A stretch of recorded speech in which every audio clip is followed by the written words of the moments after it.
Hello everyone and welcome to this exclusive interview with remarkable Miss Micaela who has been honored as the Influencer of the Year for 2023 with a diverse array of roles as a human rights activist, advocate, business owner, model and survivor. She is a true symbol of resilience and empowerment. Today we have the privilege of delving into her inspiring journey, exploring her passion, and gaining insight into her advocate work. So, Miss Michaela, how are you? And thank you for joining us today. It's pleasure to have you here. I'm doing great. Thank you so much for including me on your show. I appreciate it. Thank you so much. So, before moving on the question, can you please introduce yourself? Yes, my name is Michaela. Everyone calls me the nickname Love. I have my master's in social work since 2016, and I'm a humanitarian that likes to help others.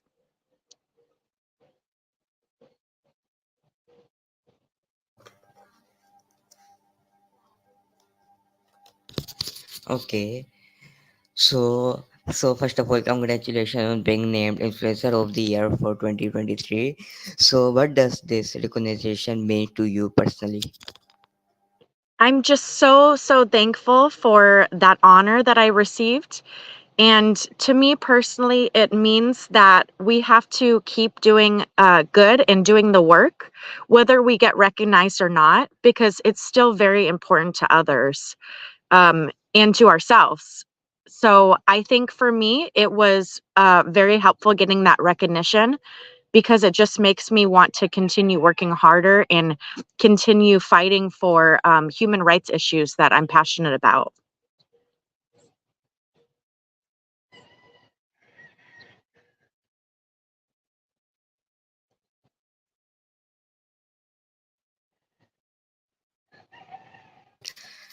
So, you used to box as a teenager. How did that sport help you personally? Yes, I used to box and I absolutely loved it. It was very therapeutic for me as a teenager, especially when I was dealing with a lot of um, other things going on in my life. So, boxing was not only a way of therapy, but a way for me to balance my mental health. And I ended up being trained under Mary Lemon, who was a lightweight championship. So she was my trainer for a while, and she just taught me so many skills. And also about respecting the sport. And like, for example, you have to gain the skills, but you also have to use them the right way.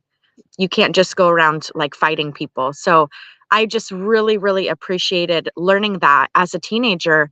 And as an adult, I see that the martial arts program at the school, the NGO that I helped co found, it's just been so successful. And I see how it's already transforming these children's lives. I just really appreciate it. I know that martial arts and boxing is just so helpful for others.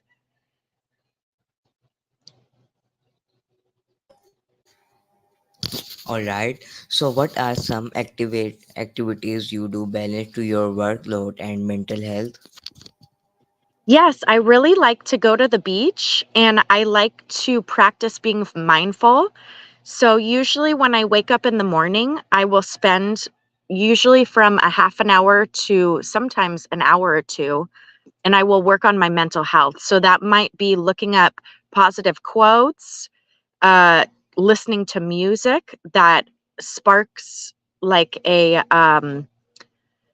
just having like pure thoughts and staying positive.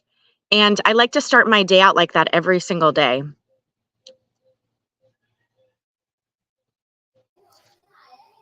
All right. So, can you share a little bit about your journey and how you become involved in human rights activism? Yes, I had a challenging upbringing as a child, and I think there was many times in my life where I wondered, like, when is somebody going to come to save me? or when is somebody going to get involved to help? And so I think as an adult, I realized I'm the one that's coming to save me. And since I know that I went through this perspective feeling alone and feeling like I needed some guidance or some help from let's say an adult. I really wanted to be that adult when I grew up. So I want to be very dependable, and I think that I have been. And that's one thing that I really pride for myself is I try to support people, whether it's like a close friend of 20 years or someone I just met. I really try to help as much as I possibly can.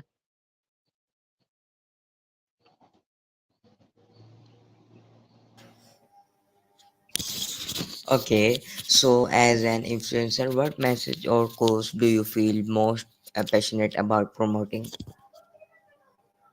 Oh, that's such a great question. I actually want to focus on something else today about this.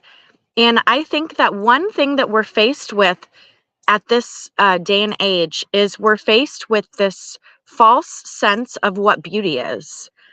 And so I just want to, erase that idea because beauty comes in all shapes, sizes, all skin colors, and there's no right and wrong. There's no like one, let's say, race that's more beautiful than the other.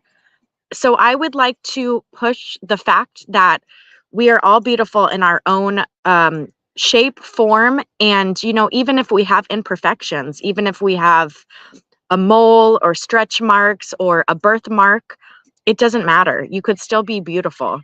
You can survive uh, like a burn and still be beautiful. So I think what I would like to stress today is that even though I know in America we do this a lot, is where we have this image where every person that is on like some type of media or on a magazine is very filtered. And I would just say lean into being unfiltered, lean into being um, imperfect, because that is how we really shine, is by being our true, authentic selves.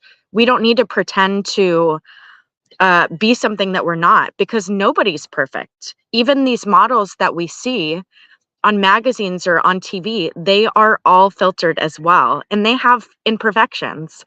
So I would just say, as an influencer, I just really want people to shine who they really are.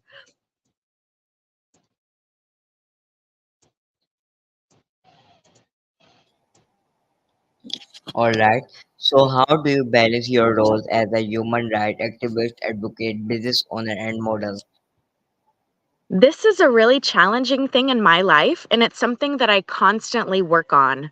But what I'm hoping to do, since I did just get back from Cambodia last week, is I'm hoping to have one day a week where I'm just working on my family and working on myself.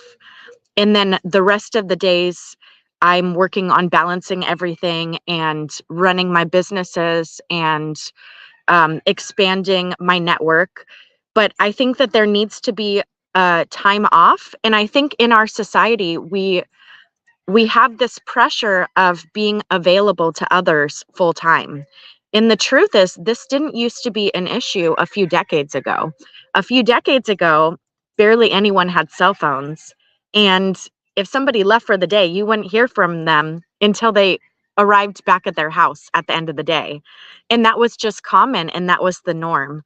So right now, we've gotten so comfortable with our access to Wi-Fi and are having computers and phones on us all the time. But at the same time, we really need to prioritize our mental health. Sometimes I'm just really tired and I just don't want to respond to messages. And that's okay. That doesn't have to be a bad thing. So I think just knowing our own boundaries and what's most healthy for us is really, really important when it comes to balancing everything in my life.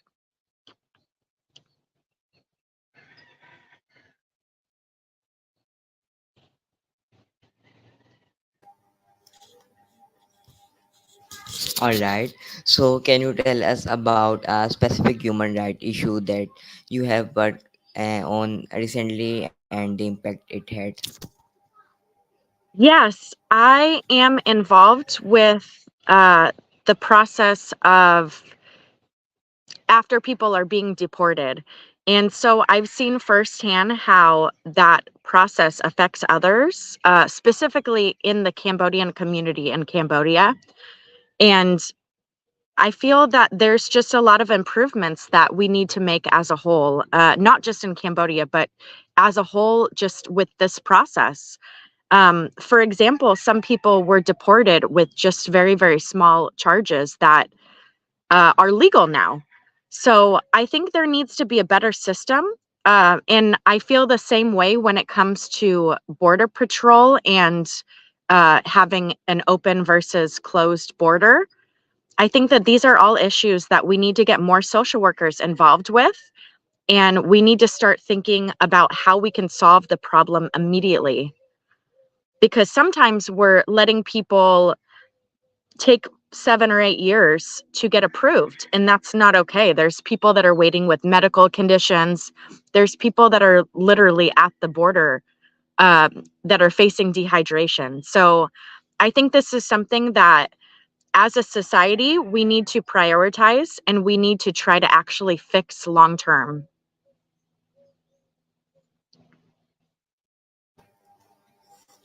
Hmm. So, what inspired you to start your own business and how does it align with your advocate work?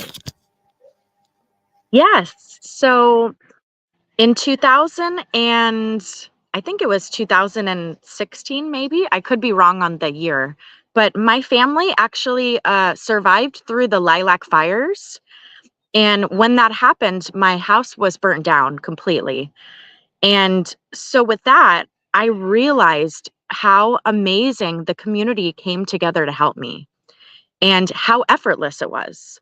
You know, I think that in America, we have uh, this consumerism that is a priority. And the fact is, we don't need 17 blankets. We don't need 30 pairs of shoes. We don't need 15 purses. We don't. So I think I noticed when I had gone through this fire and when I had lost everything except for my family, I had noticed how quickly people came to help and how quickly they didn't even miss what they had.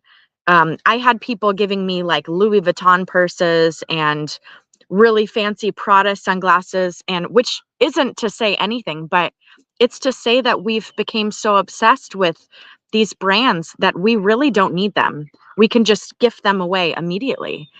So I think for me, when I saw how people had came to the rescue when my family had went through that natural disaster, it made me think, oh my gosh, we have so much that other people would value that we don't value at all.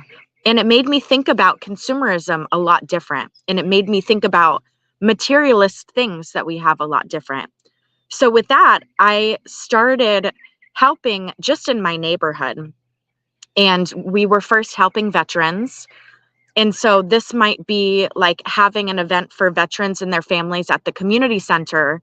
And then I would bring over, you know, like cut up carrots, water bottles, things that are not very expensive and that could be shared. So I think it just made me think about things a lot differently and realize just because it has been normalized in America to have this much stuff, it's not the right way to do it. It's not helpful and it doesn't do anything for us personally.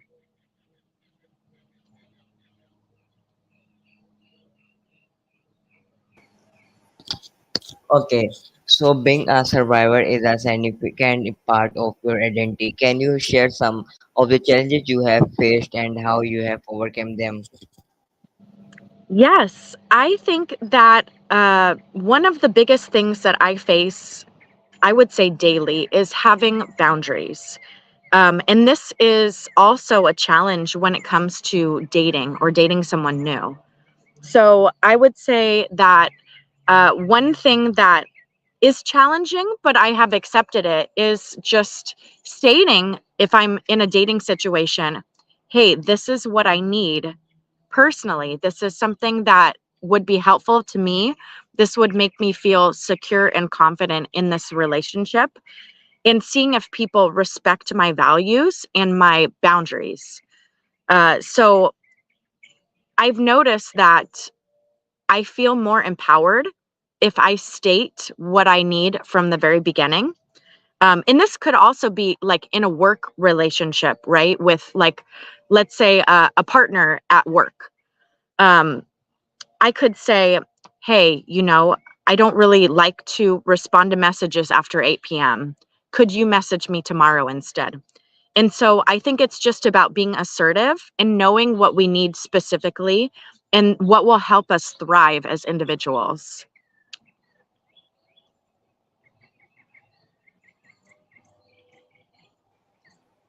All right. So, how do you see your platform as an influencer to raise awareness and support for your survivors of various challenges? Yes, I really like to have a safe space where people can actually have a conversation. Because what I've noticed most is that we're always learning every single day. And so sometimes we need to have a conversation to dig a little bit deeper and do more research. So I like to have a safe space where people, as well as myself, can voice what is a concern, or maybe like to raise awareness, like you mentioned, but also to open a discussion for others about something that they might not be aware of. I know so often, especially in America, with the rent so high, the living costs so high, it's hard to be aware of everything that's going on in the world. It's extremely hard because we just have this mindset of work, work, work, work, work, because you have to make your rent or your payments or whatever it would be. And I'm sure that it's like that as well for people in Pakistan or around the world. But sometimes we have to kind of sit back and realize, kind of just not be so self-absorbed, and realize there's other things in the world that might not affect me personally, but there's still something that I should speak up about, and maybe even write to a politician or write to my local county about how I can get more involved.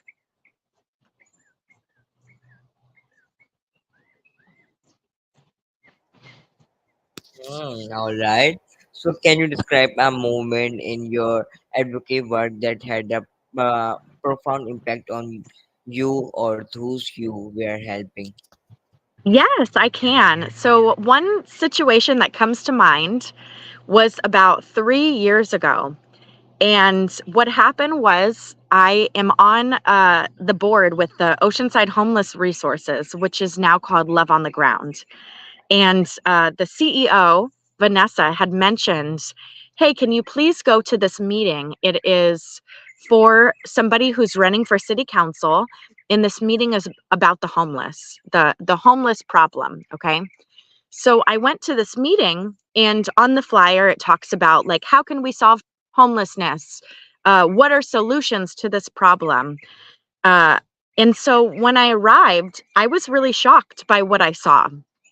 There was about, I want to say maybe 40, I'm just going to be honest, like it was like about 40 white people in this very, very nice, rich neighborhood. And everyone had their $40 Starbucks coffee. And they had their like really fancy $60 seat that they can sit out with the cup holders and everything. And I was just thinking, how can we solve homelessness when you haven't actually spoken out to anyone that's homeless that this would be affecting? Because the biggest thing that we need to actually do as a society is we need to stop being opinionated about others, and we need to ask them what would help best. I think that that would solve a lot of our problems. And so, in this particular moment 3 years ago, I had heard the speaker who was running for city council at the time. And he was talking about how he wanted to arrest everyone that was homeless and how they're all criminal. He was criminalizing them. And so I let him speak for about 20 minutes, and then I listened to a few different comments. So one of the comments was from a lady, and she said, "Oh my gosh, these people are stealing my food that I leave in the garage, and like, what a horrible crime. They're stealing these canned foods." And then I heard from another guy saying, "Oh my gosh, it's so disgusting. I saw this homeless individual wash off in my pool. Like, how gross, right?" And then so I had to speak up and I said, you guys are actually sharing these basic needs that these individuals are not having filled.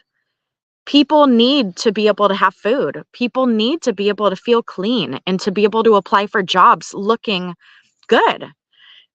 So I said, instead of us criminalizing the homeless, why don't we bring in resources? Why don't we build a food cabinet where people can actually come and reach and grab food when they need it?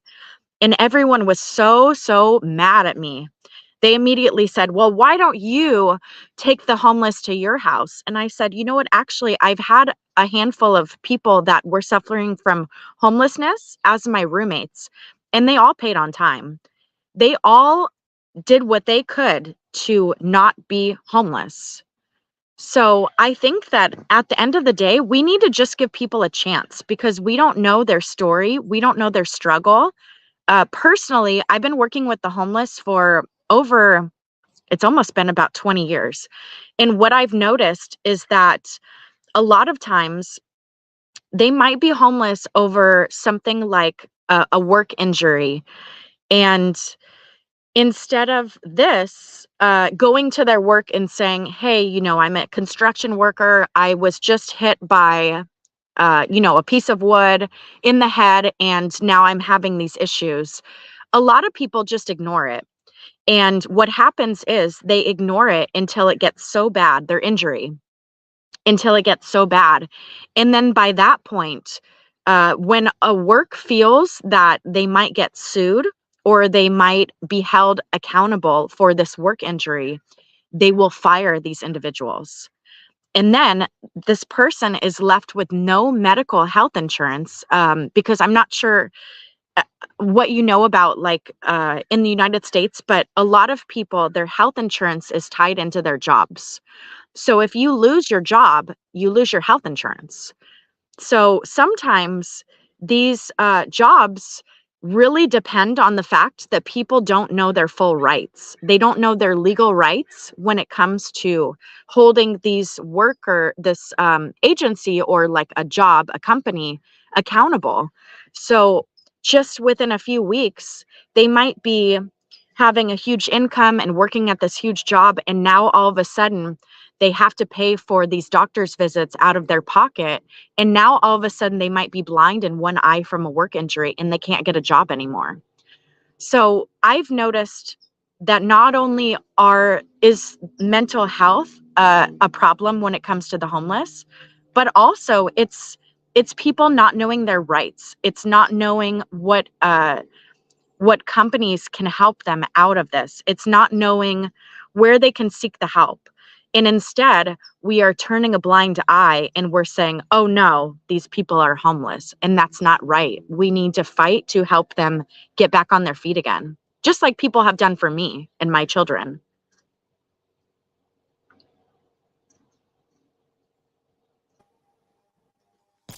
Wow, what a great answer.